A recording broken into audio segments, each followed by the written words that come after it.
আজকে কথা বলবো আবারও একটি জুয়েলারি ব্র্যান্ড নিয়ে। মাত্র 2.5 কেজি সোনা দিয়ে একসময় যে বিজনেসটার শুরু হয়েছিল, বর্তমানে তা বাংলার এক অন্যতম ব্র্যান্ডে পরিণত হয়েছে। এর আগেও আমরা কথা বলেছি সেঙ্কো পিসি চন্দ্র জুয়েলার্স নিয়ে। দুটো টপিকই আপনাদের অনেকেরই পছন্দ হয়েছে। অনেকেই আমাকে পার্সোনালি ডিএম করেও শুভেচ্ছা জানিয়েছে। সবাইকে অনেক ধন্যবাদ বাংলার ব্যবসার পাশে থাকার জন্য, বেঙ্গল মেন্স বিজনেসের পাশে থাকার জন্য। নমস্কার, আমি আলী কাউসার। আজকে আমরা আলোচনা করব অঞ্জলি জুয়েলার্সের বিজনেস জার্নি নিয়ে। এর আগে আমি যাদের কথা আলোচনা করেছি তাদের থেকে এই জার্নিটা একটু আলাদা। বেঙ্গল মেন্স বিজনেসের এই প্রথম আমরা কোনো ওমেন এন্টারপ্রেনিয়রকে নিয়ে কথা বলব। সেকালের মা বোনেদের কাছে গয়না ছিল অ্যাসেট বা সিকিউরিটি, কিন্তু আজকের জেনারেশনের কাছে তা হলো একটি স্টাইল স্টেটমেন্ট এবং ভার্সাটাইল ইনভেস্টমেন্ট। এই দুই প্রজন্মের চাহিদাকে কিভাবে ব্যালেন্স করলো অঞ্জলি? মাত্র 2.5 কেজি সোনা থেকে কিভাবে এলো 1000 কোটি টাকার রেভিনিউ? একজন মহিলা কি পারে সঠিক পথে বিজনেসকে গ্রো করাতে? চলুন ডিকোড করি তাদের বিজনেস মডেল।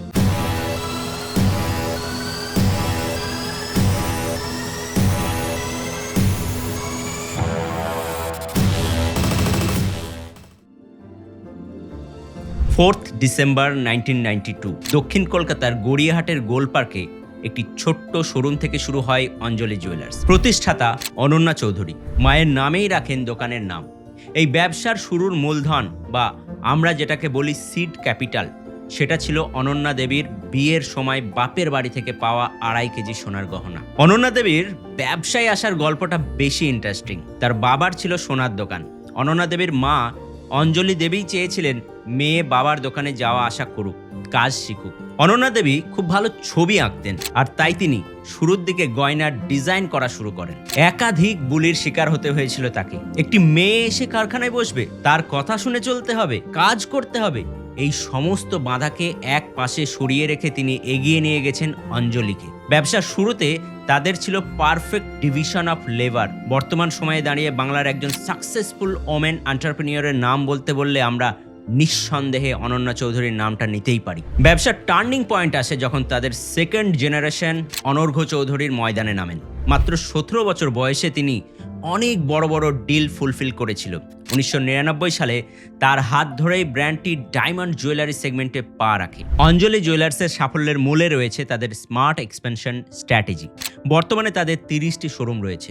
তারা কিন্তু শুধু বড় শহরে আটকে থাকেনি, তারা প্রবেশ করেছে টায়ার 2, টায়ার 3 এরিয়াতে, যেখানে একটা সলিড কাস্টমার বেস তৈরি করেছে। তারা একই অঞ্চলে একাধিক শোরুম লঞ্চ করে তারা সাপ্লাই চেন কস্ট কমিয়ে অপারেশনাল এফিসিয়েন্সি বাড়িয়েছে। প্রিমিয়াম কাস্টমারদের জন্য তারা বড় এবং স্পেসিয়াস শোরুম তৈরি করেছে, যা তাদের অ্যাভারেজ বিলিং ভ্যালু বাড়াতে সাহায্য করেছে। শুধু তাই নয়, সাধারণ মানুষের কথা ভেবে 2008-এ তারা লঞ্চ করে সাব ব্র্যান্ড ননি। এটি ছিল তাদের একটি মাস্টার স্ট্রোক মার্কেটিং সেগমেন্ট। একটি সাস্টেনেবল বিজনেস জার্নির জন্য প্রোডাক্ট ডাইভার্সিফিকেশনের অত্যন্ত জরুরি। অঞ্জলি জুয়েলার্স গোল্ডের পাশাপাশি ডায়মন্ড, ব্রাইডাল কালেকশন এবং লাইট ওয়েট জুয়েলারিতেও ফোকাস করেছে। 2011-12 সালে তারা জেমস্টোন বিজনেসেও এন্ট্রি নিয়েছে। এছাড়াও কাস্টমার ট্রাস্ট অর্জনের জন্য তারা প্রতিটি প্রোডাক্টে BIS হলমার্কিং এবং কোয়ালিটি সার্টিফিকেট সিস্টেম বাধ্যতামূলক করেছে। ট্রাস্ট বেসড ইন্ডাস্ট্রিতে এই ট্রান্সপারেন্সি তাদের এক বিশাল কম্পিটিটিভ অ্যাডভান্টেজ দিয়েছে। এখানে তাদের স্ট্র্যাটেজি হলো ক্রস সেক্টর লেভারেজ, অর্থাৎ জুয়েলারি বিজনেসের মাধ্যমে তৈরি হওয়া ব্র্যান্ড ট্রাস্টকে তারা অন্য সেক্টরে কাজে লাগিয়েছে। আজ তারা আর শুধু একটি দোকান নয়, বরং একটি ডাইভার্সিফাইড বিজনেস কংগ্লোমেরেট।